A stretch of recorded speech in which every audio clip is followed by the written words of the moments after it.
c'est terminé les amis, en tout cas pour une première série. 10 victoires consécutives de Max Verstappen, 15 victoires consécutives de Red Bull. Et bien voilà, ça y est, ils sont tombés ce week-end du côté de Singapour et ça tombe bien. On va en parler dans ce débrief F1, débrief de la 15e manche du championnat du monde de Formule 1 avec le nouveau meilleur ami de Didier Roustan, monsieur Hamza Rahmani, qui m'a régalé, qui a marqué l'histoire, qui a accompagné l'histoire la semaine dernière en football. Ça va Hamza ?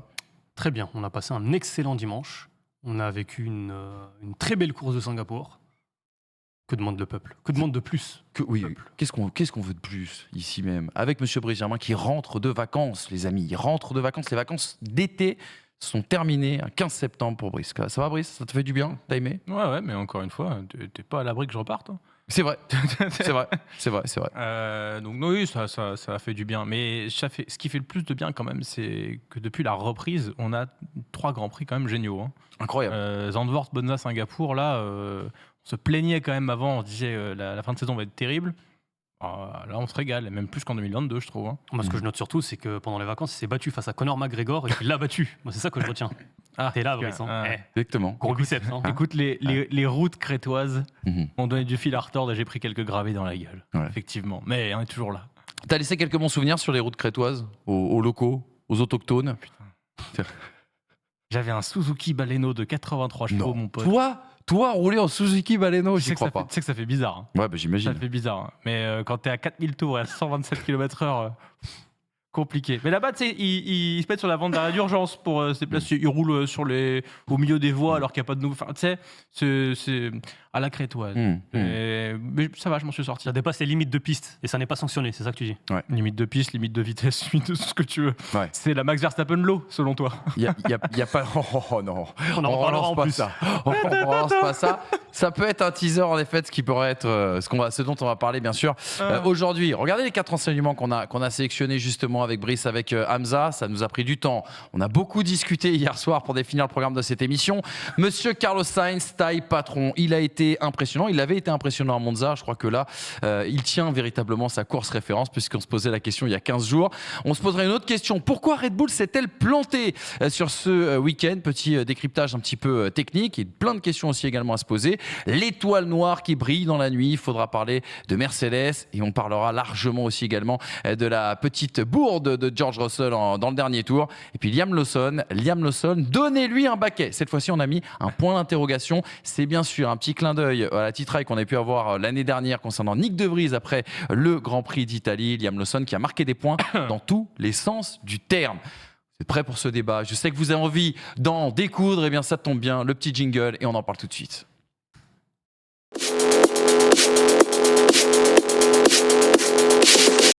Avant d'entrer dans le vif du sujet, replongeons-nous dans le classement justement de ce Grand Prix de Singapour. 15e manche du championnat du monde de Formule 1, la victoire de Carlos Sainz. Mais on va surtout insister sur les sujets dont on ne parlera pas. On ne parlera pas de la sortie de Lance Stroll et de son forfait pour ce dimanche. Il est dans le trou, notre ami canadien. On ne parlera pas non plus du point de Kevin Magnussen et de la belle forme des Haas ce week-end. On ne parlera pas de la remontée incroyable de Oscar Piastri. On ne parlera pas non plus de cette course magnifique d'Esteban Ocon qui s'est terminée dans un panache de fumée forcément frustrant. Mais on va parler bien sûr et revenir sur la 2e victoire en carrière de Carlos Sainz. Carlos Sainz, El Jefe pour ce week-end du côté de Singapour et surtout l'éloge de l'intelligence. Sa 2e victoire et une 2e victoire qui nous laisse une impression tellement différente de sa première du côté de Silverstone l'année dernière. Il y avait eu déjà sa première pole avec son premier podium, après son premier podium de la saison. Lui qui a été protégé par Charles Leclerc contre l'undercut avant la sortie de la safety car sur son premier relais. Lui qui a connu un 2e relais assez lent, assez long aussi, 40 tours, pour éviter justement un 2e arrêt. On parlera de ce tempo assez étonnant. On parlera aussi de sa gestion devant Charles Leclerc, devant George Russell, devant Lando Norris, à qui il a offert notamment le DRS pour contenir les 2 Mercedes en fin de course. Et puis, permettez-moi une dernière observation. Les évolutions de la SF23 lui vont si bien. 50 points pris sur les 3 dernières courses. Il n'avait pas connu la pole, pas la victoire, pas le podium. Sur les 12 premières courses de la saison. Et ça y est, il a validé toutes les cases. Carlos Sainz, impressionnant. Je pense que là, ça va être vraiment une éloge d'un pilote qui, parfois, on a pu le critiquer ou qui a pu nous laisser sur notre faim. Très souvent, il faut le dire. Le critiquer, mais je vais être très honnête, depuis 2 semaines, et encore plus sur ce Grand Prix, parce qu'il y avait, on disait à Monza, il y avait cette petite erreur qui coûte cher face à un adversaire comme Max. Là, sur Singapour, du début à la fin, il a maîtrisé la course, il a contrôlé sa course, et du coup, il a contrôlé la course de ses adversaires. Et c'est la première fois, alors du coup, ce n'était pas une course de vitesse, mais c'est la première fois où je vois Carlos Sainz dans ce rôle-là et tout accomplir à la perfection du début à la fin. C'est peut-être une course, c'est sa course référence peut-être en Formule 1, et c'est, je l'espère pour lui, une course qui va lui permettre de basculer chez Ferrari. Je ne vais pas parler de leadership pour revenir sur le débat d'il y a 2 semaines, mais peut-être que ça va lui permettre d'asseoir un peu plus son autorité et pouvoir s'imposer un peu plus au sein de cette écurie, parce que j'ai été bluffé, moi, effectivement, par l'ensemble de sa course. On parlera tout à l'heure de l'aide, évidemment, de Charles Leclerc, du sacrifice ou pas qu'a fait Ferrari pour permettre à Sainz de s'imposer.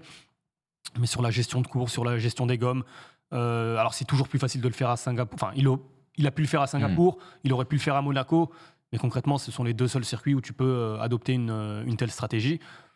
L'intelligence de course, l'intelligence aussi de laisser le DRS à Lando Norris, ce qui lui permet d'être protégé. Donc en fait, c'est du win-win, aussi bien côté Norris que côté Carlos Sainz. Non, franchement, bravo, juste bravo.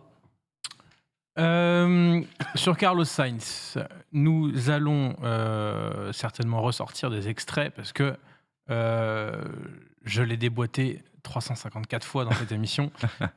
Certainement à raison à certains moments, surtout quand il faisait ses déclarations en disant que dans ses meilleurs jours, il était meilleur que tout le monde. Eh ben, force est de constater que quand un de ses meilleurs jours arrive, en tout cas hier, pour moi, il a été meilleur que tout le monde. Pas dans le pilotage, on y reviendra aussi dans le débat, mais l'intelligence de course, comme l'a dit Hamza, moi, ça fait longtemps que j'ai pas vu ça chez un pilote. Une intelligence de course pareille à tous les momentum de la course. Parce que la course a dû se gérer différemment. C'est pas une stratégie à mettre en place qu'il a fallu tenir toute la course.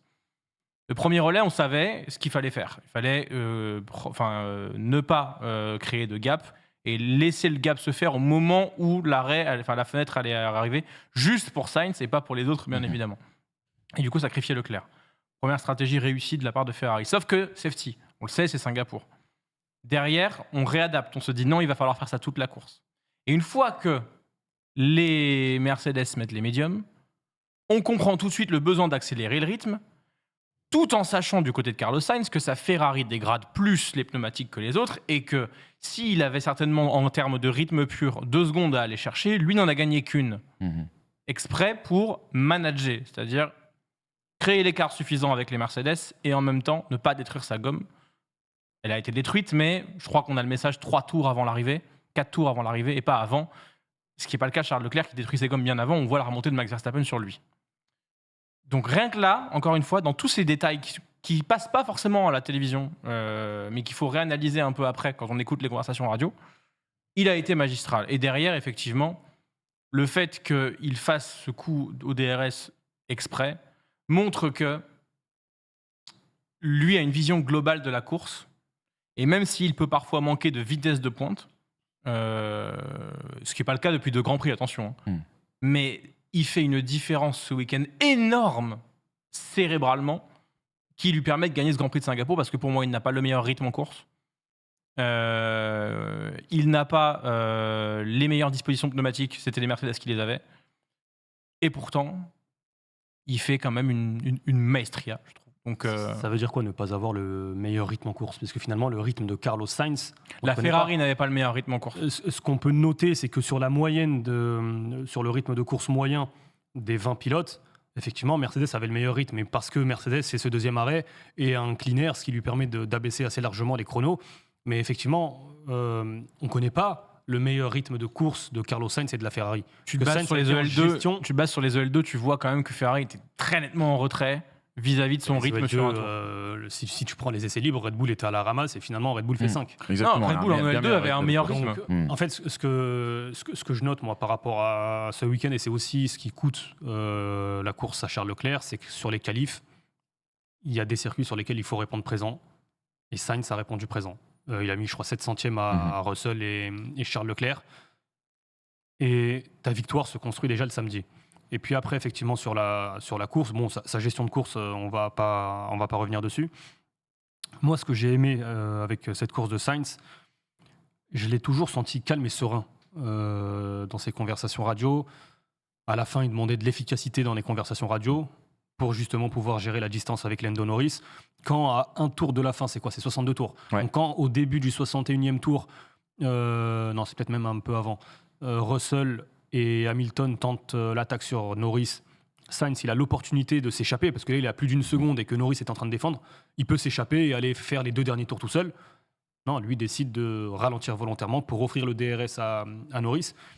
Avec des pneus qui ont pas loin de 40 tours quand même. C'est ça qui est fou, quoi. Mais il y a c'est- l'intention, mais il y a la réalisation. il aussi. Il finit à 42 tours. On en sur revient ce aussi pneu. à ce que dit George Russell, c'est que si Norris est passé, mais derrière Sainz sera passé. Parce qu'avec des pneumatiques en moins bon état, de moins bonne qualité, puisque c'était dur contre médium, et avec en plus le rythme de la Mercedes, il n'aurait pas pu lutter. Et puis Russell qui ne surchauffe pas ses gommes à rester derrière Norris. C'est-à-dire que Aussi. si Norris n'est pas dans le DRS de Carlos Sainz, Russell ne perd pas ce capital pneumatique qui, du coup, l'a empêché de dépasser Lando Norris aussi. Parce qu'il a quoi ? À ce moment-là, Russell, il termine avec 17 tours sur les médiums. Il en restait pas beaucoup sur les médiums du capital. Donc aller grappiller par l'air sale qui va sortir de la McLaren, cette différence de capital pneumatique, en fait, ça ruine la course des Mercedes. Et au final, le crash de Russell, indirectement, il est lié à la stratégie de Carlos Sainz parce que Russell doit tenter quelque chose, doit s'énerver sur le dernier tour. prendre tous les risques. Et qu'Hamilton est en train du coup de faire bouchon derrière. Donc c'est Sainz qui était le chassé et c'est lui qui a mis la pression à 2 Mercedes derrière qui, sur le papier, devaient finir devant. Donc le retournement mental des choses est assez impressionnant quand on sait justement tous les déboires qu'a eu cette écurie dans le mental sur les 2 dernières années. Je ne parle pas de Sainz, je parle vraiment de l'écurie. Pareil, les arrêts, le double arrêt, il est parfaitement effectué. Après, Charles Leclerc, il est battu parce que tu as le trafic et tu as Hamilton. Oui. D'ailleurs, Leclerc, malheureusement, j'ai l'impression que sur le double arrêt, il cherche à offrir, parce qu'il y avait 4 secondes et quelques de retard sur Sainz. Au moment où il entre, il y a quasiment 9 secondes. Et même plus, Il voulait, Il y a 11 voulait- avant après, ça l'entrée des redescend. stands, mais ça redescend parce qu'il redescend. réaccélère pour essayer de faire le gap avec Russell, ce qu'il ne fait pas. Et, pardon. Et du coup, Leclerc, j'ai l'impression qu'il cherche à donner un peu plus de latitude à Ferrari pour réussir ce double arrêt, ne pas les mettre en difficulté, et lui ne pas se mettre en difficulté. Et malheureusement, cet esprit, entre guillemets, collectif et aussi individuel, parce qu'il n'a pas voulu que ça lui coûte, ça lui coûte au final, parce que derrière, tu as Hamilton qui, en plus, lui, prend bien tout son temps pour se garer, puisque le stand de Mercedes était juste devant celui de Ferrari, et que Russell était encore là. C'est cruel pour Il perd 2 Leclerc. places à ce moment-là. Ouais. Il perd 2 places, sur Et après, Hamilton sur le restart, Norris, il n'a pas les gommes chaudes. plus les 2 Red Bull. Donc au final, il perd 4 places. Oui. Et ce que je note aussi, c'est que depuis la reprise, 3 qualifications, 3 fois Sainz est devant. Ouais. Exactement. Et Ferrari, pour conclure, pardon Manu, Vas-y. Fred Vasseur dit que Singapour, alors je ne sais pas s'il faut le croire, mais il dit Singapour, ce n'était pas censé être le circuit où on allait performer. Donc, Je pense que le changement de tracé a un poil aidé quand même. on sait que Ferrari, depuis Zandvoort, Vasseur le dit publiquement, comprend davantage certains éléments de la voiture. Je ne sais pas à quel point ça aide, mais en tout cas, c'est rassurant si Singapour ne devait pas être un tracé Ferrari. On en revient à ce que l'observation que je vous faisais tout à l'heure. Est-ce que les développements justement récents de la SF23 ne conviennent pas plus à Carlos Sainz qu'à Charles Leclerc? Ça, on en parlera dans les semaines qui viennent. Tu parlais de Frédéric Vasseur. Quelques réactions, 2 réactions très intéressantes sur Canal+. C'était hier. Et quelque part, ça montre aussi une chose, c'est que ce qui nous a plu peut-être chez Carlos Sainz hier, c'est ce pilotage à l'instinct. Parce que Frédéric Vasseur nous dit, sur la première partie de course, il y avait un plan en place. Et ça s'est déroulé selon notre plan. On savait bizarrement qu'il ne fallait pas plus attaquer que ça. Il fallait garder les autres groupés derrière nous. Et ils ont été hyper sages, hyper appliqués. Ils n'ont pas cherché à creuser l'écart et montrer qu'ils allaient plus vite que les autres. Ce qu'il fallait, c'était bien sûr gagner. Ça, c'est le plan de base de Ferrari. Et ensuite, il y a la gestion de cette fin de course. Et Frédéric Vasseur nous dit ceci. Très bizarrement, je n'étais pas stressé. J'avais l'impression que Carlos était dans le contrôle depuis le début et qu'il voulait garder Norris dans le DRS pour pas que Norris se fasse doubler. On avait de la marge pour aller plus vite et ce n'était pas son intérêt. Toute la course, il a été dans cette gestion, il l'a fait à merveille. Est-ce que ce qui nous a pas plu, les gars, hier, c'est qu'il y a certes le plan Ferrari, je le disais, sur le premier relais, mais tout ce qui se passe à la fin, c'est dicté par l'instinct de Carlos Sainz et c'est pas forcément dicté par la stratégie mise en place par l'écurie. La stratégie, elle vaut pour le premier relais. Elle vaut avant la safety car. Derrière, l'arrivée de la safety car fait que normalement les choses peuvent être rebattues, mais la performance des Red Bull en pneus usés permet à la stratégie prévue avant le premier relais de rester valable. Donc ça, pour le coup, le plan Ferrari marche. C'est juste qu'ils ont perdu le pion Leclerc dans l'échiquier à ce moment-là. Il n'y a plus que Carlos Sainz pour l'appliquer. Mais ça marche, ça continue de marcher.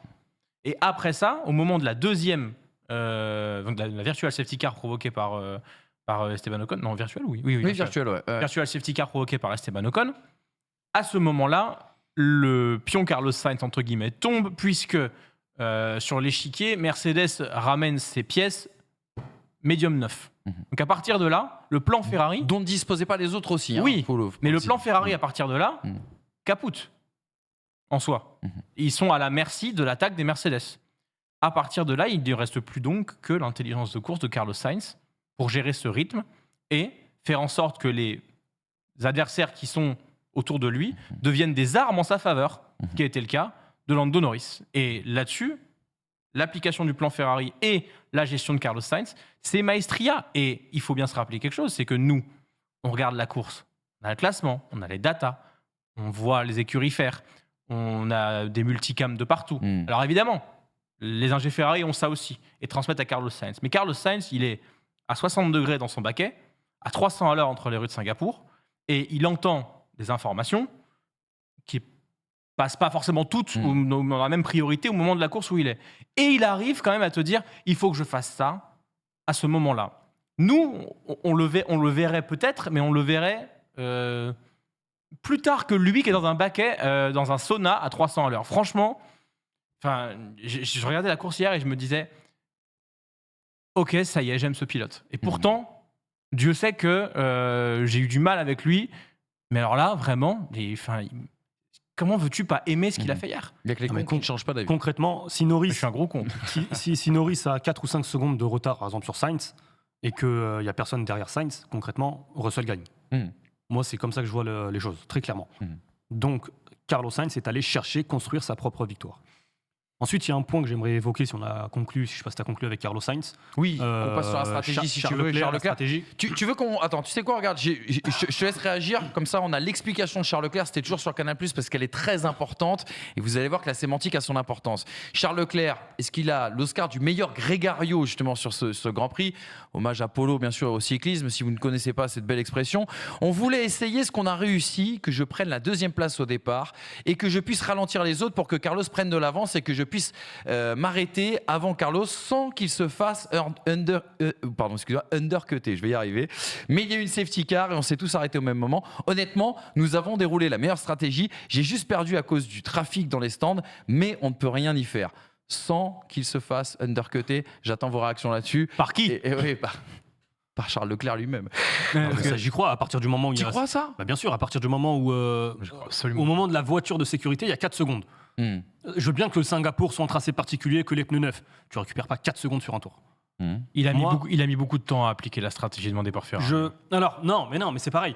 Il met beaucoup de temps à appliquer la stratégie. Moi, sincèrement, sur Leclerc, j'ai beau lui reprocher beaucoup de choses sur sa saison et même depuis plusieurs années. Moi, je trouve que ce qu'il a fait à Singapour, c'est, dans son rôle en tout cas, c'est de la perfection, c'est totalement team spirit, c'est totalement esprit d'équipe, pardon. Merci. Pourquoi est-ce qu'il met du temps? On lui demande dans un premier temps 3 secondes d'écart avec Carlos Sainz. À ce moment-là, il est quasiment dans la zone DRS, une seconde 2, enfin ça flirte avec la zone DRS.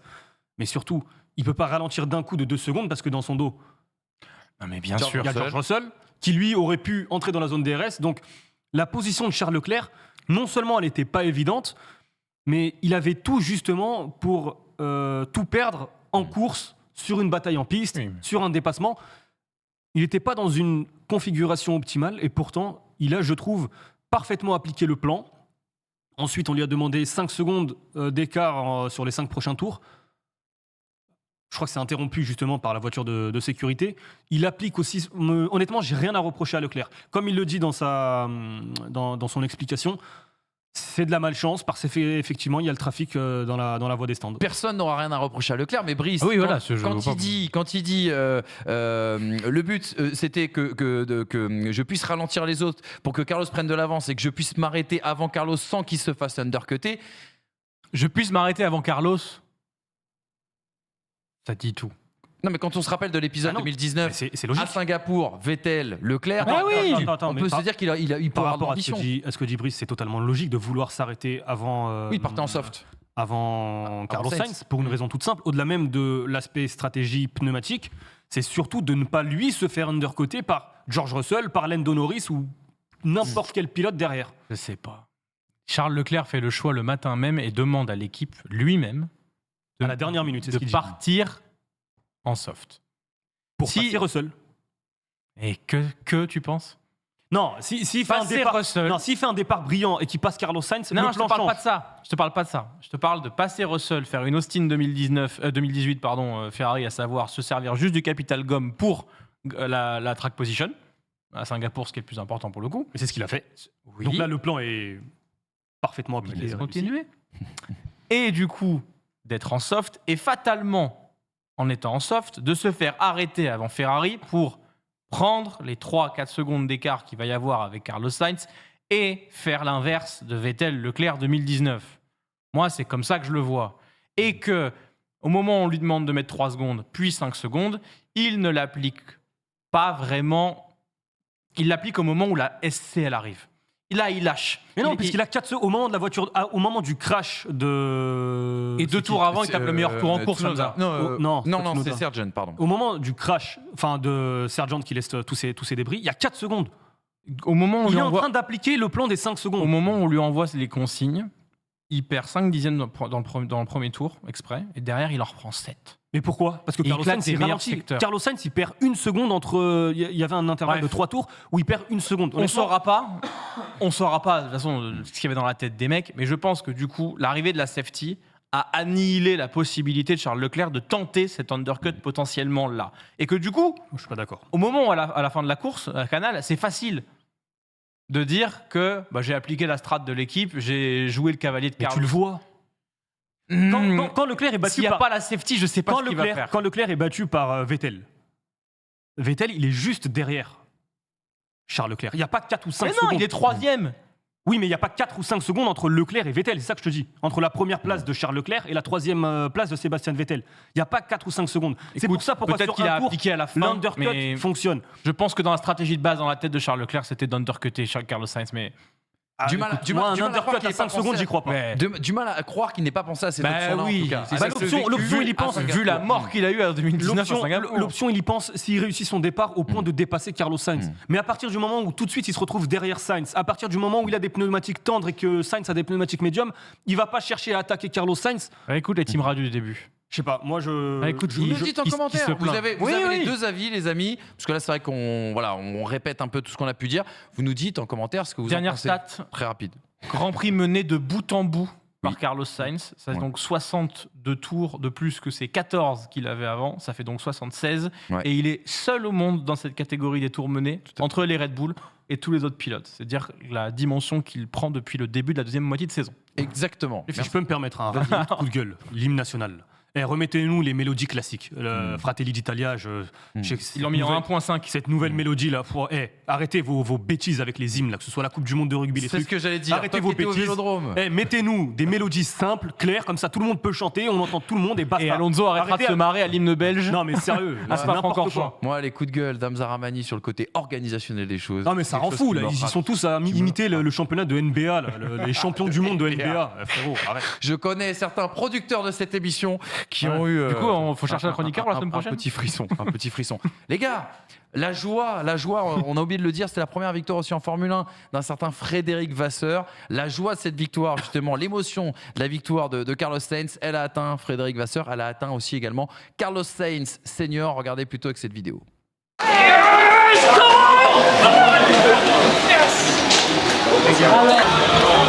Not bad, that's a bit of... Good luck.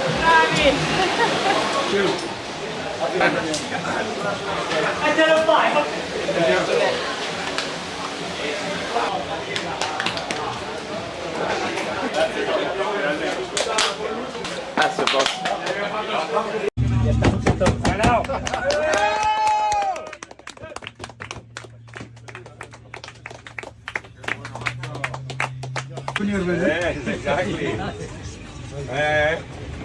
Marketing, every day. Marketing, every day. Now, go and win the redemption race. Il est sympa, le papa Carlos Sainz. Juste pour terminer sur ce premier enseignement qui, je le sais, a été long. Regardez les unes ce matin de la presse espagnole. El Mundo Deportivo, AS, Marca. Oui, l'Espagne est un pays de sport automobile et bien consacre ses unes à Carlos Sainz, qui pourrait rentrer un petit peu plus dans le cœur des Espagnols et supplanter un certain Fernando Alonso. Ça, on aura l'occasion d'en parler dans les semaines à venir, mais c'était très sympa. C'est une volonté, je tiens à le dire, c'est une volonté éditoriale d'Hamza Ramani de nous partager justement la réaction des confrères espagnols. Toujours important de le mettre en avant. Si Ferrari et Carlos Sainz l'ont emporté, c'est aussi parce que Red Bull a été en difficulté. À la ramasse. À la ramasse, selon Fred Vasseur. Selon Fred Vasseur, tu as raison. Les Red Bull ont-elles perdu leurs ailes? La fin de 308 jours d'invincibilité. Alors, du côté de chez Red Bull, on nous l'avait dit dès le début du week-end, le simulateur avait prédit que cette RB19 allait être en galère à Singapour et que du côté du Japon, ça devrait aller mieux. La faute à une fenêtre de réglage très difficile. Cette voiture qui était victime de sous-virage, de survirage, de problèmes aussi également dans les zones de freinage. Et il y a cette stat éloquente dès le samedi, dès les qualifications, 0 voiture qualifiée en Q3, une première quand même depuis le Grand Prix de Russie 2018. Alors, plusieurs questions à se poser. Est-ce que c'est un épiphénomène? Est-ce qu'on peut être inquiet pour la suite? Quelles sont les raisons de cette de mauvaise performance? Alors, dans le week-end, beaucoup de médias français ont notamment avancé l'hypothèse, vous savez, de la TD18, cette nouvelle préconisation, on va dire, technique, directive technique au niveau de la FIA, qui demandait justement moins de flexibilité, moins de souplesse sur l'aileron avant et l'aileron arrière. Et beaucoup de gens se sont demandé si justement la Red Bull n'était pas victime de cette nouvelle directive. Le simulateur, réponse de chez Red Bull, le simulateur n'a pas prouvé cela. Et puis, il y a une théorie qui a émergé hier de la part des médias britanniques qui nous explique que cette Red Bull, on le sait déjà depuis quelques temps, cette Red Bull roule beaucoup plus proche du sol, plus basse en tout cas que les autres, puisqu'elle est moins victime du phénomène de marsouinage. Et que sur certaines pistes, ça peut la désavantager. Ça avait été le cas du côté de Spa et ça a été le cas du côté de Singapour, puisque cette voiture roulant tellement bas, sur des circuits parfois un petit peu bosselés, elle peut abîmer ce fond plat qui peut, une fois qu'il est très usé à cause des frottements, le rendre, on va dire, non respectueux du règlement, parce que je vous rappelle qu'il y a une hauteur peut être disqualifié. Mais voilà, minimale. Et donc, par crainte de la disqualification, du côté de chez Red Bull, on aurait relevé cette voiture et du coup, on aurait perdu tous les attributs de cette RB19. Ont-elles perdu leurs ailes? Et surtout, pourquoi étaient-elles à la ramasse? C'est quoi l'hypothèse qui vous semble être la plus plausible, les gars? Si Christian Horner me dit que la nouvelle directive technique n'a eu aucune influence, ok, c'est la communication Red Bull, ok, on connaît leur... J'aurais quand même tendance à le croire. Surtout quand il y a une nouvelle directive et qu'elle vise une hégémonie, ce serait le premier à sauter dessus pour dire Clairement. on a voulu nous pénaliser. Tuer, concrètement. Donc, je vois pas l'intérêt. Surtout qu'en plus, circuit particulier, Singapour, c'est peut-être le circuit de la saison aujourd'hui le plus bosselé. Comme ça, peut-être, je vois pas. Monaco, ils l'ont resurfacé. Donc, ouais, peut-être que Singapour est le circuit le plus bosselé. Austin aussi. Oui, alors Austin, on sait jamais parce que du coup, ils resurfacent, ils resurfacent pas des zones. Mais c'est vrai c'est des marais, donc Austin, en tous les cas, c'est vrai. ça bouge. Hein. Vous marquez un point. Du coup, j'ai hâte de voir ce que fera Red Bull à Austin. Il y a une autre explication. Alors, tu parlais tout à l'heure de la hauteur de caisse. Elle a été relevée et paraît-il, juste avant les qualifs, entre les essais Libre 3 et les qualifications, ils ont rebaissé, alors peut-être pas au niveau habituel, mais ils ont justement rebaissé la hauteur de caisse contre l'avis des simulations, justement, pour que les pilotes, le pilote, en l'occurrence Max Verstappen, se sente mieux dans la voiture. Et on l'a vu, le rythme de course de Max, en dur, ça a été compliqué, mais en médium, il a survolé tout le peloton. Il a dépassé avec une facilité déconcertante. C'était un peu plus compliqué avec Pérez, alors je parlerai un peu plus tard de Checo Pérez. Mais oui, je pense que c'est vraiment Singapour. Je pense qu'à Suzuka, ils vont mettre une claque à tout le monde. Et c'était prévu. Helmut Marko avait dit il y a plusieurs semaines, oui, mais le circuit sur lequel on sera le plus en difficulté, c'est la Hongrie. Ils avaient terminé, je crois, 30 secondes d'avance sur Norris. Voilà, donc, et Singapour. C'est pour ça qu'on avait un doute. Les déclarations de Marco, il y a à boire et à manger. Hein, tu le sais très Surtout bien. récemment, paraît-il. Ouais, et surtout concernant les Sud-Américains. Pardon, les Mexicains, c'est pas pareil. Dédicace Helmut. La F1 est une question de fenêtre, on est bien d'accord, de fenêtre d'utilisation. plus ta voiture est compliquée, moins ta fenêtre est grande. On le voit, tu as des fois des As qui performent, comme là, des Williams qui performent comme à Zandvoort, mais c'est des épiphénomènes. C'est l'inverse pour Red Bull. Les épiphénomènes, c'est quand ça ne fonctionne pas, parce que tout simplement, leur fenêtre d'utilisation maximale du potentiel de la voiture est plus grande. Mais ça ne veut pas dire pour autant qu'il n'y a pas un détail qui peut les faire carrément sortir de cette fenêtre d'utilisation.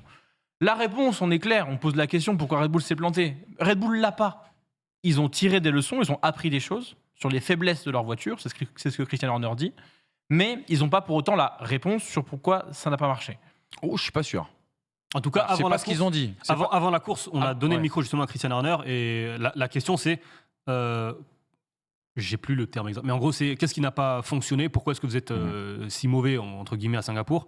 Christian Horner dit je ne sais pas, c'est la même voiture que lors des 14 précédentes courses. Oui. Regarde, juste pour la preuve, Helmut Marko, tiens, regarde, l'homme qui a confondu l'Amérique du Sud et l'Amérique centrale, qui disait sur Sky Sport justement hier, il dit on n'a pas tenu compte du fait que les zones nouvellement asphaltées sont beaucoup plus lisses qu'elles ne l'étaient avant. Et quand on est à ce point obsédé par la technologie et qu'on se trompe avec nos outils, on manque de temps pour réagir. Tout part d'une erreur fondamentale dans nos calculs. Moi, si je comprends ça, après ce qu'on a expliqué sur la hauteur de caisse, c'est qu'ils pensaient que le circuit serait un peu plus bosselé, donc ils ont relevé la hauteur de cette voiture et finalement ils se sont rendus compte que peut-être ils auraient pu laisser. Oui, mais il n'y a ils pas ont- que ça comme Si problème. ce n'était que ça, ils auraient pu faire la modification entre les essais Oui. libres 1 et les essais libres 2 ou entre le vendredi et le samedi. Or, Il y a- ils ne l'ont pas vraiment... En fait, ce n'est pas qu'une question d'aéro et du coup de hauteur de caisse. La Red Bull, elle a une faiblesse qui n'a jamais posé problème depuis le début de saison, mais qu'on a toujours entendu à la radio, c'est la transmission. Et les passages de rapport et la délivrance de la puissance aux roues arrière. Max Verstappen s'en plaint un Grand Prix sur 3, comme Lewis Hamilton se plaignait de ses pneus, mais on se dit, ouais, de toute façon, qu'est-ce que ça va changer ? Il se plaint toujours de ses rétrogradages, qu'il y a des à-coups au rétrogradage. Et là, avec les boss, en plus, il y avait un à-coup au upshift, c'est-à-dire au passage de rapport supérieur. Si vous mettez un à-coup dans ces rétrogradages ou dans ces passages de rapport supérieurs, vous avez automatiquement une perte d'adhérence parce que la voiture elle va avoir ce Elle tout saute, quoi. petit à-coup, moins de grip, surchauffe du pneumatique, patinage sur virage et sous virage. D'où Max Verstappen qui nous dit tout le week-end, je conduis sur de la glace. Parce que Singapour, en plus, il y a énormément de changements de rapport en virage. Prend tout l'enchaînement du virage 1, 2, 3. Ça, là, à chaque fois que tu braques, tu changes. Comment tu veux asseoir la voiture ? La Red Bull, in fine de tout ça, elle n'a pas de traction à Singapour à ce moment-là. Plus les bosses et la hauteur de caisse, où on ne sait pas, endommagement du faux plat, tout ça, ce sont des mini-choses qui ne posaient pas de problème ailleurs, parce qu'on arrivait justement à trouver le bon équilibre. Ces mini-choses cumulées ensemble ont fait que la Red Bull était à la ramasse. Mais pour autant, ils n'ont pas la solution sur ce problème qu'ils ont en interne de transmission. Et qui sait s'ils n'auront pas les mêmes problèmes de calcul vis-à-vis de cette hauteur de caisse à d'autres circuits. Les défauts de ses qualités, en fait. À Singapour, ça a mis en exergue les défauts de la qualité, on va dire, globale sur la saison de cette Mais RB19. surtout, en fait, ça a mis quand même en lumière la faiblesse de la Red Bull qui n'a jamais posé réellement problème, à savoir cette transmission dont Max Verstappen se plaint depuis le début de saison. Là, il y a eu pour la première fois de la saison, un réel effet sur les performances de la Red Bull. On s'attendait à ce qu'à un moment donné, une boîte casse ou qu'un moteur casse, à la rigueur. Là, ça n'a jamais cassé, pour le coup, mais ça a envoyé la Red Bull dans une fenêtre d'utilisation qui était injouable par rapport à la conception de cette voiture. À rappeler quand même, les gars, c'est que cette Red Bull, quand même, le dimanche, elle avait un meilleur rythme et que si les deux pilotes Red Bull avaient pu s'arrêter à la sortie de la Virtual Safety Car et non pas juste avant, comme ça a été le cas, sans doute que... Oui. On aurait dit des choses différentes aussi également Mais, aujourd'hui. mais en rythme de course, la fenêtre est encore plus grande chez Red Bull. Mine de rien, ce qu'on peut dire aujourd'hui, c'est que ça, c'est le constat qu'on faisait à l'époque avec Mercedes, c'est qu'un week-end noir pour Red Bull, c'est quand même une 5e place. Alors oui, il y a le crash de Russell, oui, il y a la course compliquée de Fernando Alonso, il y a Ocon aussi qui était devant, parce que je crois qu'en piste, Ocon n'est pas dépassé par Verstappen. Il dépasse Perez. Il est derrière Verstappen, mais il dépasse Perez. Et au final, un week-end compliqué pour Red Bull, c'est 14 points marqués. Pas Bon, mal. ah, Il y en a d'autres qui Bon. voudraient. Hein. Mais encore une fois, hein, si la virtuelle arrive ouais, 5 ouais, tours plus tôt, c'est jackpot. Red Bull, c'est podium. Hein. Certainement. Ça se bat. Pour Oui, le ça se podium. bat pour le podium. Exactement. Regardez, juste une dernière déclaration. Si vous êtes supporter de Red Bull, fan de Max Verstappen, soyez rassurés. Il y a un prochain Grand Prix qui arrive, il sera du côté du Japon. Verstappen qui dit on sera mieux la semaine prochaine à Suzuka. Ici, c'est un circuit urbain particulier. Nous avons essayé de trouver un compromis pour faire marcher notre voiture, mais nous avons clairement fait quelque chose de mal. Cela n'a rien à voir avec les ailerons ou la FIA. Donc, c'est pas la fin du règne de Red Bull pour Est-ce autant. qu'on glisse un mot de Checo Pérez? Parce que là, Vas-y. il y a quand même des limites. Tsunoda. T'es tolérant ou Non, là, je suis plus tolérant. Là. Je veux bien être tolérant, mais il y a des limites. Pas de tolérance à des limites. Non, mais son crash avec Tsunoda, enfin son crash, du coup, lui, tout allait bien, mais bon. Pas d'enquête hein, sur le. Il a mis Tsunoda dehors, fin de course dès le premier tour. Et l'attaque, alors j'aime pas trop employer ce terme, mais excusez-moi, là, c'est une attaque kamikaze sur Alex Albon. Il fout Albon dehors, 5 secondes de pénalité, c'est cher payé. Parce que là, pouah, Mais c'est le. il se jette à l'intérieur. Non, mais c'est le symptôme d'un pilote qui surconduit, qui manque de confiance. Oui, mais ça, il l'a dit. Mais Voilà. bon, là, c'est un pilote qui, je veux pas dire en devient dangereux, mais c'est un pilote qui En tout cas, qui détruit inquiète. la course d'autres pilotes. En tout cas, qui inquiète. On peut le Ah, dire. puis, sur même, puis même l'impression. son move en qualif, hein, qui part en tête à queue, c'est une chose, mais la manière dont il la ramène, C'est je assez bizarre. Ouais. Ouais, ouais. Et puis on parlera pas de Ah Max oui, Verstappen parlant. en qualification, on va Bah pas oui. en parler. Hein. Bah oui. Il a un il fait ce qu'il veut en piste, mais c'est pas grave, il y a pas de L'instant sanction. complot vous est présenté Ouais, par c'est ça. Hamza Ramani. Non, mais tranquille, pas de Mm. problème. Tsunoda, le pauvre, il est éjecté de la Q2 parce que Verstappen a décidé de se garer, voilà, de se mettre sur la trajectoire. Il n'y a pas de place de pénalité. On s'arrête sur la pit lane, il n'y a pas de pénalité. Allons-y, pas de problème. Après, on va dire, deux réprimandes à Singapour. Après, on va dire. Oui, bah oui, les réprimandes. Oui, en début de saison, je me souviens d'un Pierre Gasly qui avait pris 3 places pour avoir gêné quelqu'un Oui, en oui. qualif. Je me souviens d'un Leclerc aussi, je crois que c'était à Monaco, Leclerc. Non? Ou en Espagne, je sais plus. Qui avait pris 3 places pour avoir gêné. Oh, mais c'est pas grave, il n'y a pas de problème. Brice Pas de Germain me problème. disait quelque chose en lisant ton tweet ce week-end et je veux que tu le répètes sur cette antenne. Je sais même pas. Tu me disais, mais si on va jusqu'au bout de cette théorie du complot, Et c'est pas une théorie du en complot. quoi Non, Attends, mais je sais, je dis ça en rigolant. je sais plus ce que j'ai dit. Tu m'as dit, en voyant le tweet de Hamza, tu dis j'adore quand Hamza s'enferme dans cette histoire, etc. Mais quand je vais au bout du processus, je me dis quel est l'intérêt pour la Formule 1 de protéger Max Verstappen? Non, mais je dis pas qu'il y a une protection, je dis qu'il est jugé différemment. Je dis pas qu'il y a une protection Oui, Red oui, Bull. bien sûr, bien sûr. Parce que pareil, on peut revenir sur Pérez. Pérez, il doit prendre des sanctions bien plus importantes à mes yeux. Enfin, il détruit la course de 2 pilotes. Mais bon, il n'y a pas 5 Il n'y a même secondes pas pour moi. d'enquête ouverte, c'est vrai que sur le premier Moi, match je veux de Perez. bien. Je suis pas en Hamilton, train- il a pris des points de pénalité au dernier Grand Prix à Monza je pour ce suis- qu'il a fait sur Piastri. Je suis pas en train de Pérez, dire. tu vois. Je suis pas en train de dire que Verstappen est protégé, que Red Bull est protégé. Je suis en train de dire qu'ils sont jugés différemment des autres. C'est tout ce que je dis. Moi, ah oui, attends, j'ai oublié. Tsunoda, ce qui se passe sur Yuki Tsunoda. Alpha Tauri qui n'envoie aucun représentant. Oui, ça c'est Du vrai, coup, t'as raison. Oui, oui. Ce qui peut certainement une influence. Devant Alors il y a les deux commissaires. choses. Moi déjà, je trouve ça scandaleux parce que ça veut dire qu'il y a 2 équipes. Enfin, on le savait déjà, mais il y a 2 équipes Red Bull et que si demain tu joues 7 manœuvres, non, mais là, attends. arrive à Abu Dhabi 2021 et qu'Alpha Tauri décide de n'envoyer personne et qu'il y a une lutte pour le championnat, moi je trouve ça scandaleux. On dit Non, que ça mais aurait attends, interféré Hamza, dans ça la fait 15 ans, décision. ça fait 15 ans qu'ils le font, AlphaTauri, laisser passer les Red Bull quand elles arrivent. De même que les Williams, ça s'est passé, les D'accord, Mercedes. bah, à si une ça fait époque. 15 ans qu'on dit rien, bah continuons, on a Les rien. gars, à dire. Bah non, mais c'est pas nouveau. Les gars, ça fait 40 minutes qu'on est en émission. Je propose d'avancer quand même et de parler de Mercedes, les étoiles noires dans la nuit.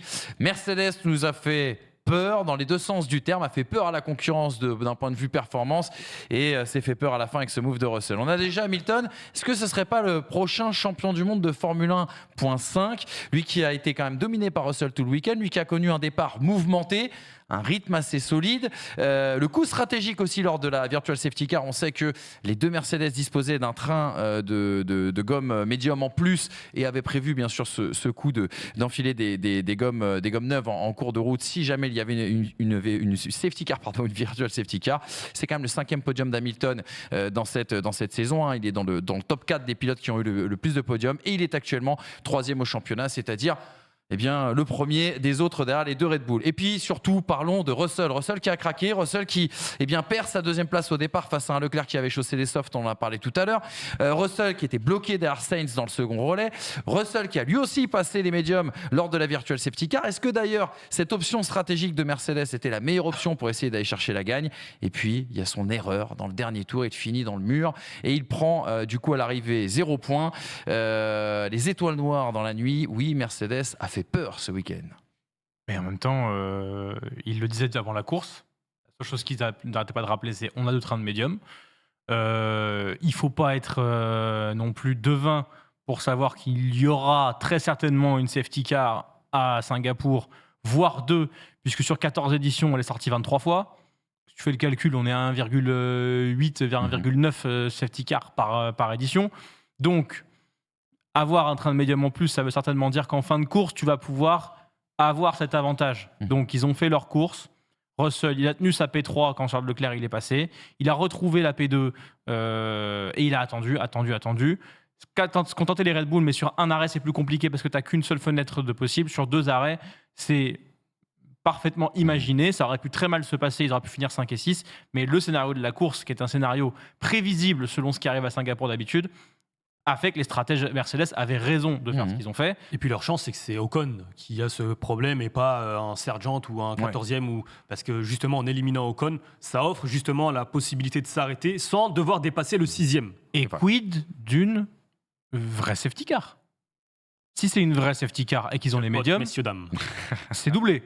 C'est un jackpot, messieurs, dames. Pardon, excusez-moi. Non, mais c'est doublé s'ils font ça. Là, la virtuelle, d'ailleurs, j'ai pas compris pourquoi c'est une virtuelle alors que c'est en sortie de stand et que la voie des stands n'est pas fermée. Mais bref, c'était un peu bizarre. Magnussen, quand il s'arrête à Monza en 2020, on ferme la voie des stands et Hamilton prend sa pénale. Là, on ferme pas la voie des stands. Alors que c'est là. Disons que c'est à l'extérieur. Enfin, ouais, mais tu demandes au pilote de ne pas. Tu demandes au pilote de ne pas crosser la ligne blanche et en même temps, tu fermes pas la voie des stands.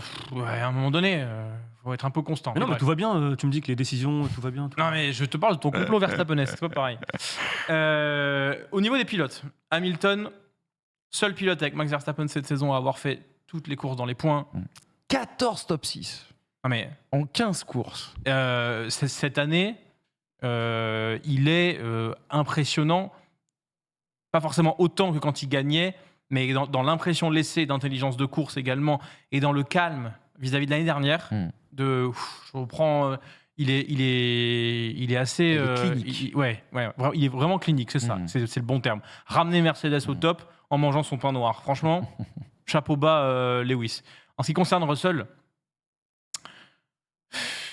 est-ce qu'on considère que c'est une erreur de jeunesse encore? Oui. Au bout de 5 saisons? Oui. Parce que il fait une course parfaite. Pour moi, 5 week-end, saisons, c'est plus l'erreur de jeunesse, c'est plus acceptable. Ah ouais 5 saisons, ça fait. Mais est-ce que les gars, non mais attendez, tiens, on en parlait hier Est-ce pendant qu'on la rentre pas avec Leclerc dans le même genre de pilote? Oui, mais voilà, tu vois mais est-ce que c'est pas ça la différence entre un Lewis Hamilton, un Fernando Alonso, un Max Verstappen, des garçons qui ont quand même une expérience beaucoup plus importante que les Russell, les parlera Leclerc, les On en parlera la semaine prochaine. Voilà, c'est ça. t'as raison. Mercredi, les émissions des chapeaux, mercredi. mercredi prochain. Non, mais ce que je veux dire, c'est que alors Russell a peut-être commis moins d'erreurs que Charles, même s'il a une saison quand même plus compliquée. Il lui arrive d'avoir des accrochages. Je me souviens d'Austin, je ne sais plus si c'était l'année dernière ou il y a 2 ans. Mais l'année dernière avec Sainz au départ. Oui. Non, là, c'est une erreur de je surconduis pour essayer de mettre une pression maximale au pilote qui est devant, en l'occurrence Lando Norris, tout en sachant que derrière, j'ai un TGV qui s'appelle Hamilton et qui lui aussi, parce qu'Hamilton, mine de rien, sur le dernier relais, donc le fameux relais des médiums, c'est le plus rapide des 2 pilotes Mercedes.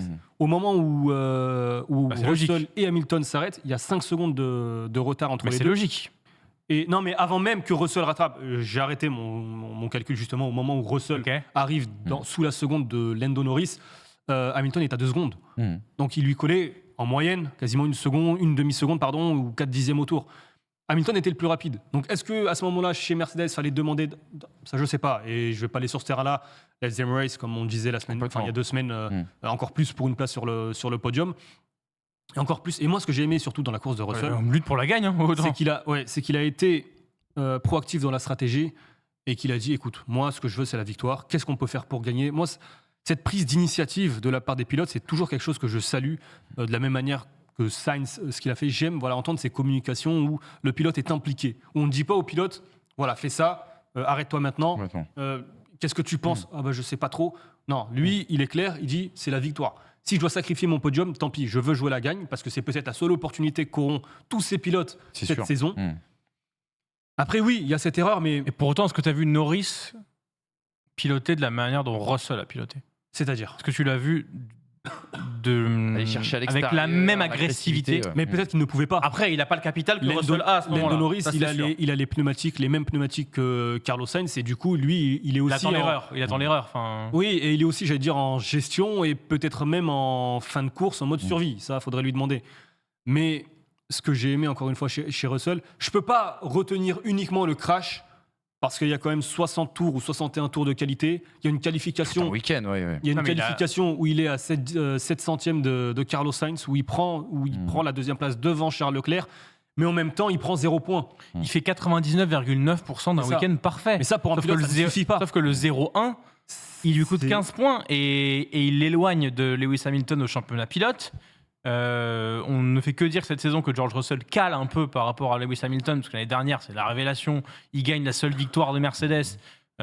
C'est important. On sent qu'il détrône le roi, entre guillemets, machin et tout. Cette saison, là, il a une opportunité et il veut sauter dessus. De reprendre ses points, de reprendre ses marques. Il a quand même une saison qui n'est pas si facile que ça, George Russell. Il n'a pas la régularité qu'on lui donnait l'année dernière sur les P5, les P5, les P4, tout ça. C'est une saison qui est plus compliquée, plus en dents de scie. Et là, effectivement, c'est le goût du sang. Ah, c'est une le grosse goût de erreur. Sur l'ensemble de cette saison, c'est une erreur qui va coûter cher. Quand tu feras le bilan de la Ouais, saison, bien tu te souviendras de Singapour. Mais au même titre, c'est aussi grave dans sa perspective à lui que Charles Leclerc qui se rate en France en 2022. Dans Complètement. sa perspective à lui. Tout est bien, tout est parfait et il y a une saute de concentration parce que c'est que ça à ce moment-là. Il est tellement projeté dans le virage à gauche qui va à l'exté pour élargir son virage le plus possible. C'est une erreur de... Sur le direct, on de ne voit Cartman. pas vraiment comment il commet cette erreur. Et en fait, quand tu vois le ralenti, il y va bien, tu vois, Oui, dans le mur. franco, Donc, ouais. Mais au c'est pas- même titre, Norris dit, j'ai touché le tour précédent, j'ai touché le mur au de même la même endroit. manière. Oui, sauf que Russell, il il force a de vigueur. bien démonté le. C'est à la limite, mais on a souvent tendance à moins pardonner les erreurs qui sont à la limite en entrée de virage qu'en sortie. On a toujours l'impression que l'entrée, c'est facile, t'es sur le frein. Et que c'est la sortie de virage qui... oh là, il pilote à la limite. Mais piloter à la limite, c'est aussi bien se positionner à l'entrée. Donc, pour le coup, ce qu'il a fait là, c'était vraiment de la limite. Pérez l'a fait en Hongrie, où il sort je sais plus si c'est en essai ou en qualif. Ouais, si c'est en essai. Ah, en essai. Ouais. Tu mets la roue, Oui, que ce soit premier tour que ce soit de l'essai l'herbe, libre, que ce soit une bande blanche mouillée ou quoi, c'est de la limite. Et bon, ça arrive au pire des moments. Et ce qui est cruel pour Russell, excuse-moi Manu, ce qui est cruel, et je le disais, je crois tout à l'heure quand on parlait de Ferrari, c'est ce qu'il expliquait justement après la course, c'est que la victoire, elle lui échappe au moment où il ne parvient pas à dépasser Lando Norris. Parce qu'à ce moment-là, il lui reste peut-être 2 ou 3 tours. C'est Sainz qui lui enlève, Et- à mon sens, plutôt. et- Mais... Non, parce que s'il dépasse, Parce qu'il peut pas on en revient à ce que passer je disais tout à l'heure. Non, mais il y a la tentative sur Norris à la sortie du 14, où ils sont tous les deux côte à côte, et où Norris, à un moment, il se met oui. à droite. Oui, tu vois. oui, oui. Si à ce moment-là, Russell passe Norris, il va gagner. chercher la victoire. Parce que Sainz n'a plus de rempart. Donc, Il n'y a pas de DRS. c'est cruel de passer d'un potentiel 25 ou 26... Non, c'est Hamilton, je crois, qui avait déjà le meilleur tour. D'un potentiel 25 points à 0 sur le dernier tour ou sur l'avant-dernier... Non, sur le dernier tour même. Il est justement craqué en direct, George Russell. Tu parlais de la déclaration, on va la voir. C'était sur Sky Sports où il est complètement dévasté. Et il dit je ne trouve pas les mots. Une course si longue et si physique, difficile de garder sa concentration. Je pense que nous étions à une demi-voiture de gagner la course. Si j'avais dépassé Lando, quand j'en ai eu l'occasion, je pense que nous aurions pu dépasser Carlos. Puis, juste le dernier tour, 1 millimètre d'écart de concentration et le match est terminé. Ouais. Alors, désolé pour toute l'équipe. J'ai l'impression d'avoir laissé tomber l'équipe. C'est dur, mais nous reviendrons plus fort. La grande question, tu l'as dit, c'est... Alors, l'analyse qu'on peut faire aussi, c'est peut-être qu'il est sous pression et donc du coup qu'il en a fait un petit peu trop et qu'il a fait cette erreur. Et la grande question qu'on se posera sur les prochaines semaines, c'est est-ce que cet événement laissera des traces sur la suite de sa Tu saison vois, bien sûr, Vettel George Russell. au Canada en 2011, quand il craque face à Button, c'est le dernier tour, c'est comme ça. Ça fait pas de lui un mauvais pilote Ah non, ou absolument un... pas. ou Sur un- côté, Ouais, tu voulais dire. c'est ça. Non, mais... C'était vraiment un enfant. ce que je- Ça a été dit dans cette Ce que, émission ce que- un jour. ce que je veux dire, c'est que ça peut arriver vraiment, vraiment, vraiment à tout le monde. Au final, l'erreur paraît bête. Et je pense qu'il y a beaucoup de monde, des fans ou quoi, ou des gens qui regardent le sport auto, Vont pas comprendre. qui doivent dire qu'il fait une erreur bête. En fait, c'est une erreur qui est simple à éviter, donc ça paraît bête. Mais pour autant, des champions du monde qui font une erreur dans le dernier tour comme ça parce qu'ils sont sous pression, il y en a, et plein. Bien sûr. Je repense à Spa 2008, Hamilton, Raikkonen dans les 3 derniers tours. Certes, il y a de la pluie qui rentre, mais les deux font n'importe quoi parce qu'il y a une. Mais, Kubica, Si vous ne connaissez pas, je vous invite à revoir. Ces 3 derniers tours. Le Belgique 2008. Pas sur les 3 TF1, derniers tours, pas sur TF1, il y a la pub. Je vous rappelle Regardez, à les ce moment-là. commentaires espagnols. mais c'est un grand n'importe quoi. Il y a Nico Globalement. Rosberg qui est posé au milieu. En fait, il n'y a plus de règles. Ça devient Destruction Derby parce qu'il y a tout en jeu à ce moment-là. Et tout ce qu'on a conservé avant, entre guillemets, Capital et en John Clomanery, on le perd à ce moment-là. Tu prends ça, tu prends Kubica Massa Bien sûr, 2007 à Fuji. Fuji, ouais. Ça devient n'importe quoi, en fait. Et du coup. Puis là, tu rajoutes les conditions quand même, c'est difficile à Oui, Singapour. Hein. et La chaleur, et l'humidité. l'erreur est tellement humaine à ce moment-là, surtout quand tu sais qu'il veut juste élargir pour prendre ça. Je suis pas en train de le dédouaner, mais Le il a métier fait une qui erreur. Il a fait une erreur bête, et c'est pas pour autant que Il ne sera pas champion du monde un jour. Et Ouais, mathématiquement, ce qui est cruel pour Mercedes, c'est que ça coûte de gros points à Mercedes. Parce Ouais. que Ouais, sur le meilleur week-end comptable de Ferrari de la saison, Mercedes aurait pu ne perdre qu'une dizaine de points. C'est clair. Et finalement, t'en perds 19 ou 20, je crois, sur Mercedes aurait l'ensemble pu mettre plus de week-end. points que Ferrari, surtout. Oui, alors après, s'ils dépassent Norris, mais juste en terminant 3 et 4, ils auraient pu prendre des points et ne pas trop perdre dans la lutte pour la deuxième place. Il faisait 34 à 25 Non, 33 à 25. C'est plus 33 à honnêtement. 25. Mais et un dernier mot très rapidement Gardons du sur temps pour parler Hamilton. de Lawson, les gars. Ouais, très rapidement sur Hamilton, il fait encore une très très belle course, très beau week-end. Il les accumule, hein, mine de rien. C'est vrai qu'on n'en parle pas beaucoup depuis quelques semaines dans les pistonnets.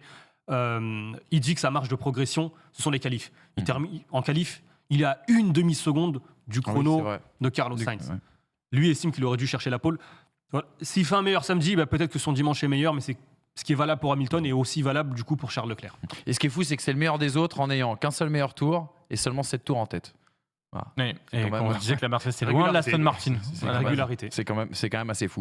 Parlons de Liam Lawson, les gars. Il y a un an, on a fait un débat. Après avoir vu Nick De Vries du côté de Monza, on s'était dit, on avait titré, mais avec un point d'exclamation et pas un point d'interrogation, donnez-lui un contrat. Brice Germain n'était absolument pas d'accord. L'histoire lui a donné raison. C'est pas pour autant que Nick De Vries, bien évidemment, ne méritait pas d'être en Formule 1.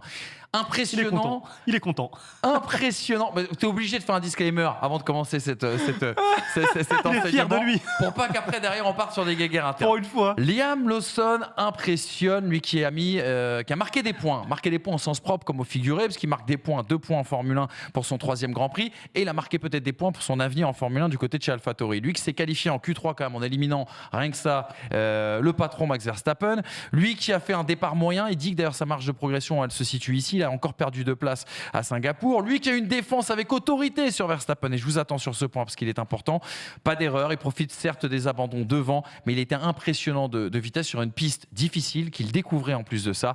2 points en 3 Grands Prix, c'est quasiment aussi bien que Tsunoda qui a mis 3 points en 15 GP. Qu'est-ce qui vous inspire ce Liam Lawson? C'est le meilleur résultat de la saison d'AlphaTauri, puisque Tsunoda avait signé 3 10e places. T'as raison. Lui, il fait une 9e place. Il est devant De Vries au championnat. Il est devant Ricciardo au championnat. Il est devant Sargent au championnat. Non, mais la course, elle est bluffante parce que Singapour, c'est toujours un circuit particulier, extrêmement compliqué, surtout quand on ne le connaît pas. Je me souviens, pour faire le parallèle avec De Vries, je sais qu'on en parlera tout à l'heure, mais sa chance à De Vries, c'est que sa première course était à Monza, donc pas la plus éprouvante physiquement. Là, tu arrives à Singapour. La voiture, tu la connais. connaissais De Vries Monza. Oui. Il avait déjà Non, roulé mais je veux dessus. dire physiquement, si De Vries fait sa course à Singapour, peut-être qu'il la termine pas. T'as raison. Liam Lawson, il connaît la voiture depuis 3 semaines. Déjà, sa première course aux Pays-Bas, elle était impressionnante dans le contexte. Il pilote pas le vendredi, il arrive le samedi matin. Premier à l'arrache. pilote à avoir dépassé Max Verstappen cette saison, Ouais, c'est Liam Lawson. ouais, alors il y a des conditions. Oui, voilà. mais ça, au crédit. Moi, je suis C'est cadeau. plutôt que cette stat, moi, je suis plus impressionné justement par sa défense rude Ouais, sur face à Verstappen, le pilote maison d'à côté. Je suis plus impressionné sur sa défense rude face à Sergio Pérez, qui est le pilote maison juste à côté. Le rythme de course, franchement, il est bluffant. En qualification, il performe. Première Q3, c'est lui qui élimine Verstappen. J'ai que des éloges en fait. J'ai que des éloges à l'égard de ce pilote. Alors, forcément, lui, il n'a disputé que 3 courses. Il a eu Tsunoda, il a eu des abandons, etc. Mais si tu prends les 4 pilotes AlphaTauri depuis le début de la saison, c'est celui qui termine en moyenne à la meilleure position, puisqu'il a une position moyenne de 11e, Liam Lawson, là où Tsunoda c'est 13e. Et ouais, franchement, t'es bluffé, quoi. Tu peux juste tirer ton chapeau. Et attends, en m'appuyant sur tout ce que tu viens de dire, je repose la même question à Brice et on refait le match-up, tu vois, après Monza 2022. Mais est-ce que justement cette performance, comme vient de le dire Hamza, est-ce que cette performance de Liam Lawson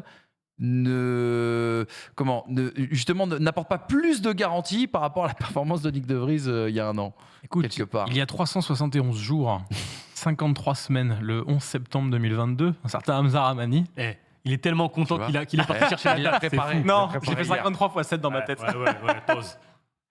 Un certain Hamza Rahmani, une technique de brise méritait un baquet. Bon, Plus je suis d'accord. qu'un certain Nicolas Ah, merci. Statif. Non, mais quand même, t'es allé jusqu'au bout de la phrase, merci. Tu l'aurais pas fait à ma place. Je suis quelqu'un d'honnête. Et de mauvaise foi. Ça va pas ensemble. Ça peut déjà. arriver. Là, on a 3 courses. Et pour autant, je suis toujours pas en train de te dire que c'est assez. C'est assez pour convaincre Helmut Marko qu'il a les capacités, il a physique aussi, parce que recruter un mec sur Monza, c'est fort quand même. C'est quand même pas le circuit, c'est le circuit le moins physique de la saison, et il disait qu'il avait mal. Après, il a 6 mois pour se préparer en soi, tu vois. Non, mais après, De Vries, il arrive aussi dans un contexte où il n'y avait pas justement le pilote, le il y a pas le deuxième choix. pilote, on le recherchait Ouais, il y a Alpha pas le Tauri. Donc c'est une opportunité inespérée. Complètement. Parce que Là aussi, on Il fallait recherche remplacer Gasly. Vraisemblablement, on cherche quand même un deuxième pilote. Gasly, ça fait depuis septembre qu'il le savait, tu vois. Non, mais la condition sine qua non Ah, pour plus libérer Gasly, Hülkenberg. c'était de trouver un On aurait pu remplaçant. signer Hülkenberg. Non, mais on est d'accord. Mais ce que je veux te dire à ce moment-là, c'est que pour remplacer Gasly, il fallait trouver un pilote et qu'il n'y en avait pas dans l'académie, entre guillemets, oui, la Red Bull Junior Team. la Bah, fameuse. on a le trou générationnel qui est en train de revenir là avec. Liam Lawson, les gars, Liam Deux- Lawson. Oui, sur Lawson, je suis impressionné par la défense, effectivement, le sang-froid de cette défense, parce qu'à aucun moment il défend de façon dangereuse. Sur Max. Oui. Et sur Pérez aussi. Ouais, parce que c'est Une le défense sur on l'a pas Pérez, vu, mais elle est, il laisse exactement la bonne place. le minimum, mais le minimum, juste. Et c'est exactement ce qu'aime Helmut Marko, exactement ce que faisait Max Verstappen à chaque conf de presse. Hard but fair. Et c'était exactement ça de la part de Liam Lawson. Maintenant, encore une fois, on sait tous ce qui se passe avec les jeunes pilotes. Les jeunes pilotes très talentueux, ils arrivent avec une fulgurance et ils t'excitent et tout. Et puis à un moment donné, il y a un palier qui arrive parce qu'ils vont créer un crash ou quoi ou machin. Et moi, je suis pas en train de te dire donne-lui un baquet à Liam Lawson. Je te dis juste que il est en phase ascendante via cette opportunité, qu'il fait des choses qui sont extraordinaires, je trouve, pour AlphaTauri, chose que ne fait pas Tsunoda, qui est rentré dans une sorte de routine, je pense, avec AlphaTauri. Peut-être que Ricciardo l'aurait fait, mais encore une fois, Ricciardo, lui, est en manque de confiance aussi. Donc Lawson, lui, dans un cercle différent, comme Russell quand il est arrivé chez Mercedes, et que, comme d'habitude, je vais vous le dire, j'ai besoin de voir ça sur la durée. Maintenant, si ça s'éternise pour Lawson, qui fait 4, 5, 6 Grands Prix, je trouve qu'en 6 Grands Prix, ça vaudra peut-être le coup de l'aligner avec Daniel Ricciardo à la place de Tsunoda l'année prochaine, puisque pour moi, Tsunoda a calé dans sa progression. Et d'autant plus depuis 2 courses. Mais ça veut dire quoi sur la durée ? Ça veut dire quoi ? Si tu n'offres pas la possibilité à un pilote de s'exprimer,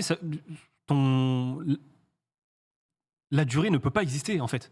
Je suis d'accord avec toi, mais ce que je veux dire, c'est que C'est comme c'est si pas tu parce qu'il a reprochais fait 3 cours. En fait, moi, j'ai besoin de voir ces moments de down, ces moments de bas. Oh, mais on va pas sauver. Enfin, Oscar Piastri, moi j'attends encore ces moments de bas. Pour l'instant, je vais pas me dire aujourd'hui, c'est pas un très bon pilote parce que après 15 ou 14 ou 13 courses ou que sais-je. Oui, mais ça, c'est bien le problème de Red Bull de tester des pilotes pour savoir si on les titularise. Oscar Piastri, il a été titularisé, point barre. Et après, on voit, mais il est titularisé pour une saison. Lawson, il a des piges. Oui, mais là, Donc, c'est pas de son fait. Mais c'est ça le problème avec Red Bull aussi et AlphaTauri, c'est qu'on juge sur de la pige. On juge sur des petits coups comme ça, des demi-saisons. Mais tu alors veux juger que comment ? Franz Stoss le dit très bien qu'il faut 3 ans. Mais d'accord, mais comment tu Moi, veux aujourd'hui, je juger suis capable de juger Tsunoda. Aujourd'hui, il est en super formula, Liam Lawson, d'accord ? Il a cette opportunité parce que d'ailleurs, on rappelle que si justement c'est pas Lawson qui remplace De Vries mais Ricciardo, c'est parce que je sais plus si c'est Helmut Marko ou Horner qui avait Oui, je crois que finisse sa c'est Helmut saison. Marko. Il voulait déjà qu'il finisse sa saison et surtout il voulait pas le mettre entre guillemets dans un bourbier, pilote inexpérimenté qui arrive comme ça dans une situation Et puis, difficile avec AlphaTauri. La finale Là, du... il a la possibilité de s'exprimer, mais sur des piges parce qu'il y a la blessure de Ricciardo. Sinon, on ne le voit jamais Lawson en F1. Bah oui, mais pour le coup, en fait, je te dis juste que il marque des points, certes, mais qu'est-ce que tu veux juger de la titularisation d'un pilote quand tu l'as vu sur 3 GP ? Oscar Piastri, il est juste sur son titre de F2. C'est tout. Et Peut-être parce après, que tu prends le l'impression de risque. Piastri dans les formules de promotion n'était pas celle qu'a laissé Liam Lawson aussi. Marco, il juge sur Ça, des la différence. piges. Marco, il donne l'opportunité et après, il voit. Sauf qu'en fait, sur Nick De Vries, c'est pas valable. Et sur Liam Lawson, pour le moment, c'est valable. Mais ça se trouve, il fera une dinguerie à Suzuka. Je pense Peut-être. pas, au vu du fait qu'il connaît la piste. Ça. Moi, il m'impressionne, attention. Hein. Je dis juste que je n'aime pas ces jugements hâtifs. Oui, la culture Sur- de l'instant. Liam On essaye Lawson, de faire Liam fit ça. Lawson, ce n'est pas encore Max Verstappen, tu vois. Mais le jugement. Oui, mais Après, les Verstappen gars, la a question que je fait ses posais tout à premières l'heure, c'est la provoque. On n'est pas Non, obligé mais de. ce que je veux dire, c'est que Liam Lawson, aujourd'hui, il est au sein d'une structure. Il fait ce qu'on lui demande très bien. en tout Oui, cas. non, mais il fait partie d'une structure qui, justement, peut permettre d'avoir ce type de considération il a fait 3 bonnes courses. Est-ce que, du coup, il mérite le 4e baquet de la structure Red Bull, entre guillemets. Là où ce constat ne peut pas être valable pour Alpine, pour Ferrari, pour toutes les autres écuries. Là, aujourd'hui, tu as un Tsunoda qui arrive en fin de contrat, qui va se retrouver, à mes yeux en tout cas, en danger de par des prestations de Liam Lawson. Je vais même aller plus loin. Je disais il y a plusieurs semaines que Pérez était totalement sécure pour moi 2024. Je vois pas comment il peut ne pas avoir le baquet. Si Pérez est vraiment en difficulté sur la fin de saison et que tu as envie, parce que Marco disait, Tsunoda comme Iwasa ont un lien avec Honda, ce qui n'est pas le cas de Lawson, s'il a impérativement envie de garder Tsunoda, que Ricciardo, tu pars du principe que c'est lui l'avenir de Red Bull, malgré son expérience et son âge, peut-être que Pérez, aujourd'hui, à cause de ce que fait Lawson, va se retrouver en danger. Ce qui va tu vas titulariser un Ricciardo chez Red Bull. J'en sais rien. Je dis juste qu'aujourd'hui, ça entre en considération. Et que C'est une nouvelle pièce dans l'échiquier de Marco. Mais les gars, je pense qu'on va attendre le retour de Ricciardo, déjà, pour commencer, voir ce qu'il peut apporter dans cette voiture, voir l'évolution. Est-ce qu'il y aura un rebond de la part de Tsunoda en fin de saison? Puis on fera un grand débat sur la question de qui doit piloter chez Parce que AlphaTauri, Lawson, chez Red encore Bull, une et puis fois, voilà, il doit. Et Lawson, il a une marge de progression. Il doit avoir un Il faut attendre de étalon. voir. Il faut attendre de voir. La marge de progression, c'est Lawson lui-même qui le dit, justement, c'est les départs, Les départs. parce que ça fait 2 courses de suite Ouais. qui perd des positions sur les départs. Mais Lawson, il faudrait Exactement. qu'il ait un étalon. Attendons de voir, on fera le débat, c'est sûr et certain, dans les pistonnets, en tout cas, pour parler de ça. Petit point sur le classement, très rapidement, pour terminer ce débrief. Vous dire eh bien, que Lewis Hamilton, on l'a dit tout à l'heure, a repris la 3e place à Fernando Alonso, que Carlos Sainz creuse l'écart sur Charles Leclerc, et que Russell eh bien, se voit talonné par Lando Norris. À noter que Lance Stroll est toujours présent dans ce top 10, mais pour combien de temps? La question se pose, et je sais que vous vous posez la question aussi également chez vous. Pour finir cette émission, quand même, c'est important, et malheureusement, on ne pourra pas prendre beaucoup de temps pour en parler. Mais quelle fierté quand même ce qui s'est passé la semaine dernière. Notre ancien chroniqueur et ami Pierre-Olivier Valette, parce que maintenant on peut plus dire Despiello, c'est une star désormais un petit peu partout en France et ailleurs. Bravo à notre Pierrot, je pense qu'il fallait finir quand même cette émission comme ça. Vainqueur du Grand Prix Explorer 2022. Je dirais pas qu'il a gagné le Grand Prix Explorer, je dirais qu'il a pulvérisé le Grand Prix Explorer 2023. Je dis 2022. Mine de rien, je note quelque chose sur ce GP Explorer, au-delà de l'engouement. Je vous invite à regarder l'émission que l'on avait pu faire justement pour le GP Explorer l'année dernière. C'est qu'il y a un centre de formation, la Masia Mais complètement. de la Formule 4. Je vois où tu veux en venir. C'est Le Cuge. le Le championnat du monde Exactement. officiel FIA de Cuge-les-Pins. Ah ouais. Parce qu'on a Qui c'est des qui a pilotes gagné la qui course va l'année gagner la dernière? course, Bien sûr. puisqu'on a Anna qui va terminer 5e. Et je vois Je où tu dis- veux en venir après. Je dis, non, il Je n'y vois où tu veux en a même venir. pas de après. Moi, je dis, tous les participants du GP Explorer, si vous voulez. ok, Le bouseux bien les aussi, cours. hein, Le bouseux, oui, oui, bien sûr, tout à fait. totalement. Ouais. Tu m'as donné un mal de dos, une N'hésite- scoliose de 2 ans, hein, je rappelle. Je vous invite à aller voir cette piste Bosley, là où la Red Bull, justement, a oui. pas. Alors là, la Là, Red tu Bull- relèves la caisse. La Red hein. Bull non, mais sincèrement, évidemment que ça fait plaisir Bien sûr. de les voir performer. Je peux juste rappeler qui a gagné au Cuge-les-Pins en 2023. Pour ceux qui ne savent pas, à chaque fois qu'on va au Castellet, on fait. Qu'on notre allait au propre Castellet. qu'on allait au Castellet, pardon. Il y avait cette course de karting avec beaucoup d'amis, justement, youtubeurs, influenceurs, ce que vous voulez, créateurs de contenu autour de la F1. Ça se passait à Cuges-les-Pins. Voilà, on salue bien sûr ceux qui connaissent la piste de Et Hydro Cuges-les-Pins. aussi, lui qui est pas. Ouais. Et vous avez marqué l'histoire aussi un peu tous les deux. là. Oui, bah Voilà. écoute, hein, on a des trophées à la maison, quoi. Ouais, c'est ça, exactement. Moins Non, grand que mais- celui de Pierrot, mais. Bravo, ouais, bravo. Bravo à Pierrot. Le trophée pôle position Pirelli, il est beau. Hein. Oh, il est magnifique. Non, mais Ouais. incroyable. Non, mais bravo, je ça, dis- honnêtement, ça fait plaisir. Sacrée Il va émotion. falloir derrière qu'il les- change d'appart pour ses trophées maintenant. Ouais, je pense qu'il va y avoir des problèmes. Ça, c'est sûr. Et d'ailleurs, si vous voulez aller un peu plus loin sur le Grand Prix Explorer, on a fait une belle émission. C'était sur Winamax, à retrouver sur la chaîne Winamax Sport. Ça se passe sur YouTube. Avec cette question, est-ce qu'on n'en fait pas un peu trop avec le Grand Prix Explorer? Alors, vous allez voir, on fait l'éloge du Grand Prix Explorer, mais on pose aussi également la question sur le traitement médiatique autour du Grand Prix Explorer. Voilà, les amis, je vous invite à aller voir ça. Si on a la vignette à montrer très rapidement, c'est pour nos amis de Winamax qui nous aident bien sûr à. Voilà, magnifique. Elle est juste ici. Grand Prix Explorer. Est-ce qu'on n'en fait pas un peu trop? Le programme, une fois que vous avez vu cette émission, que vous êtes régalé, c'est avec Lucas par les fins, eh bien on se retrouve mercredi avec une question assez importante, une question qui traverse les âges en Formule 1. C'est quoi un grand pilote et c'est quoi un grand pilote en 2023? Quelle est la place du pilotage pur justement dans la performance d'une voiture? Quelle est l'évolution pour le facteur pilote? Et surtout, quel est le niveau du plateau 2023? On parlera MotoGP aussi également avec Margot qui évoquera le cas Marc Marquez qui sème la zizanie dans le Mercato MotoGP. Ce sera retrouvé mercredi à partir de midi. Merci Hamza, merci Brice. Prenez soin de vous les amis, abonnez-vous, le pouce levé, on en a archi besoin. Votre soutien est toujours le bienvenu. Salut.